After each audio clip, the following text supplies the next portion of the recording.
안녕하세요. 안녕하세요. 오랜만에 뵙습니다. 이게 진짜 오랜만에 3명이 꽉 차게 됐어요. 죄송합니다. 야, 그동안 어디 갔다 왔어요? 청소하느라고 바빴어요. 부토피아님이 셋째를 낳았습니다. 축하드립니다. 아, 여기서 셋째 얘기하는 거예요? 네. 우리도 사실 부동산 투자를 벌써 한 지가 5년 차, 6년 차가 됐어요. 자, 내가 제일 선배. 그러네. 내가 두 번째, 그리고 부모님이 막내가 됐겠죠. 어쩌면 이제 시작하려고 하는 사람들의 마음을 헤아릴 수 없는 상황이 될 수도 있어요. 고인물. 네, 썩은 물. 그래서 우리가 다시 마음을 한번 잡고자, 그리고 지금 시작하시는 분들에게 조금은 팁을 드리고자 이 시간을 한번 마련해 봤습니다. 그러면 우리 첫 번째로 처음으로 부동산 공부를 시작했을 때 왜 부동산 공부를 시작하게 되셨나요? 그냥 돈 벌려고 시작했죠. 왜 돈을 벌고 싶었어요? 아시는 분들은 아시겠지만 저희 집이 2번 망했었고 그래서 돈에 대한 결핍이 자리 잡은 거죠. 그걸 티를 내진 않았지만 계속 기회를 엿보고 있었던 것 같아요. 그래서 머릿속에서 어떻게 하면 이 방바닥 생활을 벗어날 수 있을까? 어떻게 하면 이 지하에서 벗어날 수 있을까? 이런 생각들이 부동산이라는 걸 딱 알면서 이거다 하면서 딱 맞아 떨어진 것 같아요. 부모님은 어때요? 어렸을 때부터 부자가 되고 싶은 생각이 있었어서 저 같은 경우는 아버지가 젊으셨을 때부터 사업을 하셨거든요. 네. 저는 이제 그걸 보면서 내가 내 사업을 해서 나의 부를 이뤘을 때 내가 얼마나 괜찮은 생활을 누릴 수 있고 또 내 주변에서 어떻게 나를 좋게 봐주는지를 아버지를 통해 좀 보면서 충분한 자산을 쌓을 수 있어야겠다라는 생각을 했었어요. 그것 때문에 나는 부자가 돼야겠다 생각 어렸을 때 했었고 대학생 되면서부터 그런 생각이 조금 현실로 더 다가오게 되니까 부동산 공부하고 그렇게 됐던 것 같아요. 충걸님은요? 저도 마찬가지인 것 같아요. 다 똑같은 이유일 거고 어떻게 하루하루 살아가면서 내가 이렇게 살면 부자가 될 수 없겠구나 라는 생각이 들더라고요. 그래서 뭔가 돌파구가 나한테는 필요했고 그게 여러 가지 방법이 있겠지만 그 중에 부동산 투자라는 것을 선택하게 됐고 그렇게 해서 시작하지 않았나 생각을 합니다. 어렸을 때를 좀 돌아보면 20대 초반에 부동산이라는 걸 관심을 가진 거잖아요. 근데 그 관심조차가 사실 힘들잖아요. 그렇죠. 관심을 내가 왜 가졌을까?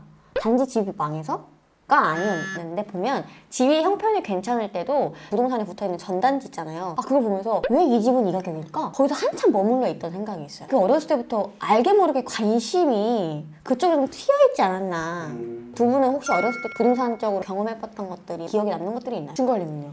저희 부모님 같은 경우에는 전략적인 갈아타기를 하진 않았지만 그래도 부동산으로 인해서 수익을 어느 정도 얻고 그 다음에 근로소득으로 인해서 그걸 엎어서 이제 조금 더 갈아타기를 하고 이 과정을 계속 거치는 모습을 보면서 간접적으로 계속 체험을 했던 것 같고요. 제가 거주하고 있던 동네에 되게 오래된 아파트 단지가 있었거든요. 근데 그 집값이 생각보다 그렇게 낮지 않았어요. 되게 오래된 집인데도 불구하고. 근데 그게 몇 년 후에 새 아파트가 되는 모습을 보면서 그런 것들이 하나하나씩 이제 관심을 갖게 만드는 계기가 되지 않았나. 저 같은 경우는 가족의 보금자리 계속 옮겨가는 과정을 봤었거든요. 그다음에 단독주택에 작은 방에서 시작을 했었고 제가 이제 학교를 들어갈 때쯤에 좀 돈을 모으셔서 3층짜리 다가구를 지어서 3층에 이제 집주인으로서 살았었고 저희가 4층짜리 상가주택으로 또 이사를 갔었거든요. 각자 집안마다의 그런 갈아타기나 이런 것들로 자연스럽게 스며들면서 느꼈던 부분들이 있을 거예요.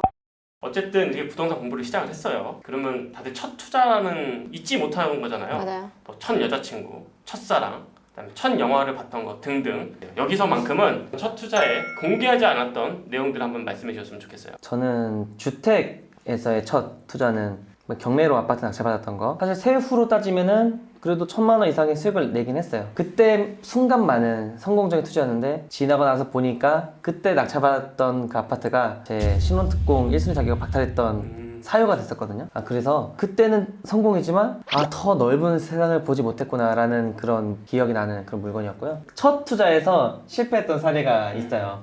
경험도 제대로 해보지 못하고 적당히 공부한 상태에서 너무 자신감 있게 단지 내 상가를 입찰을 했다가 낙찰을 받았는데 너무 욕심이 없었던 것 같아요. 내가 받을 수 있는 가격은 이만큼인데 판명에 눈이 멀어서 이 높은 가격을 고수하다 결국에는 물려서 이 계약금을 포기했었거든요. 저런. 네. 그래서 사실 애매하게 알았을 때가 좀 더 위험하다라는 생각이 들었던 경험이었던 것 같긴 해요. 이제 와서 얘기지만 네. 저희가 이제 같이 공부를 하면서 부토피아님이 그 낙찰 받았던 걸 알고 있었잖아요. 네. 나는 사실 그 모습을 보면서 되게 부러웠었어요. 저 사람 나보다 공부를 늦게 시작했는데 어떻게 상가를 낙찰을 받네. 그래서 2개나. 2개나. 묻고 더블로 가. 투자도 있는 지 자식이 하는 건가? 이런 생각을 하기도 하고. 무슨 소리 하는 거야 또? 그때는 사실 그 모습을 보면서 나도 좀 준비를 해가지고 좋은 투자로 이어가야 되겠다 그런 생각을 가졌었거든요. 근데 이런 또 안 좋은 경험으로 나왔다는 모습을 보면서 좀 다행이다. 뭐라고요?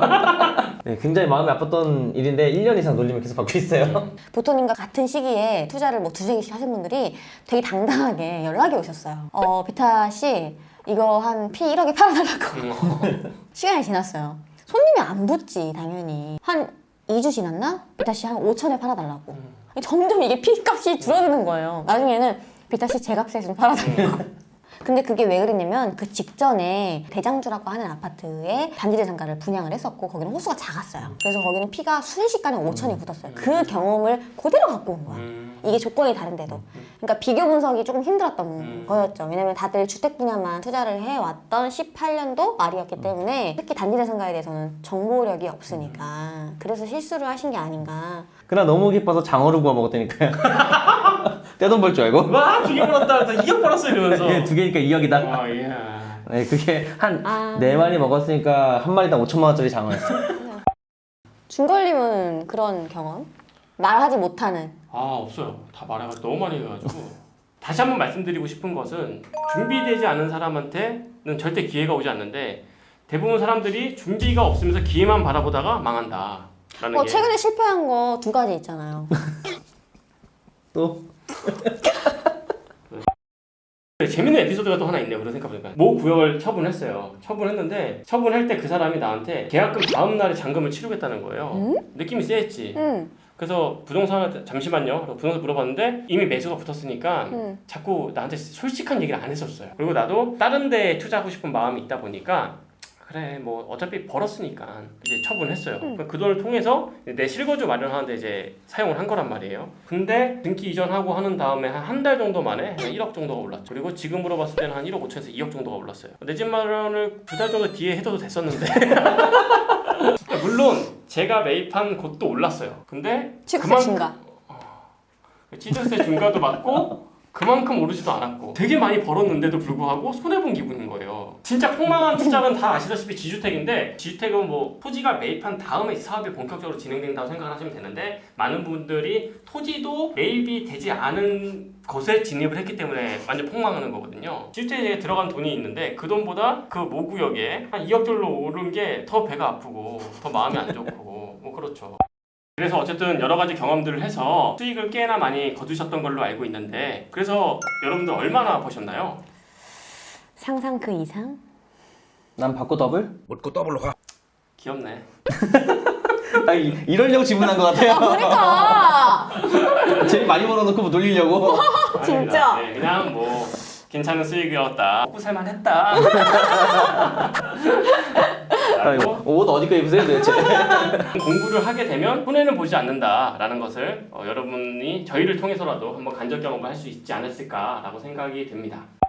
그러면 지금까지 뭐 5년차, 2년차 공부를 하셨는데 그 공부하는 과정 중에서 아쉬웠던 점 내가 만약에 이랬으면 좀 더 내가 성장을 빨리 했을 텐데 근데 아쉬웠던 점이 분명 있으셨을 것 같아요. 제가 가장 아쉬웠던 거는 방향성을 알려주는 수업을 찾기가 되게 어려웠었던 것 같아요. 그러니까 일단은 모르니까 아무 수업이나 듣게 되잖아요. 그쵸. 저도 처음 그래서 들었던 수업이 그냥 경매였거든요. 그런데 사실 강의 시장에는 경매 강사도 있지만 재개발 건축 강사도 있고 되게 분야가 많은데 내가 뭘 선택해야 될지 모르는 상황에서 이 초보자들이 나에게 적절한 걸 딱 고르기가 굉장히 어려웠던 것 같거든요. 그래서 저도 경매부터 접했다가 아파트를 낙찰받고 나중에 신혼특공 기회를 날리는 그런 일이 있었잖아요. 네. 큰 그림을 못 보고 그냥 처음 가는 강사가 얘기한 대로 그대로 투자해버리는 게 초보자들의 방향이잖아요. 그렇기 때문에 이 부동산을 좀 크게 다양한 분야를 알려주고 내가 어떤 걸 해야겠다라고 명확하게 얘기해주는 수업이 있었으면 좋겠다는 생각을 했었고 저는 그렇게 못한 게 굉장히 후회가 많이 돼요. 저 같은 경우에도 그 강의를 들은 다음에 단계가 있잖아요. 근데 단계가 바로바로 이어지지가 않더라고요. 그러니까 맥이 끊겨 우선은. 한 달 수업 들었는데 한 달 쉬었다가 그 다음에 수업 듣고 이러니까 앞에 들었던 거 다 까먹고 그러다 보니까 보드리표, 제자리 걸음 하는 기분이 좀 들어서 시간을 좀 더 효율적으로 보내지 못했던 그런 아쉬운 경험이 있습니다. 부토님이 얘기하시는 방향성을 제시해주고 그리고 준걸님이 말씀하신 것처럼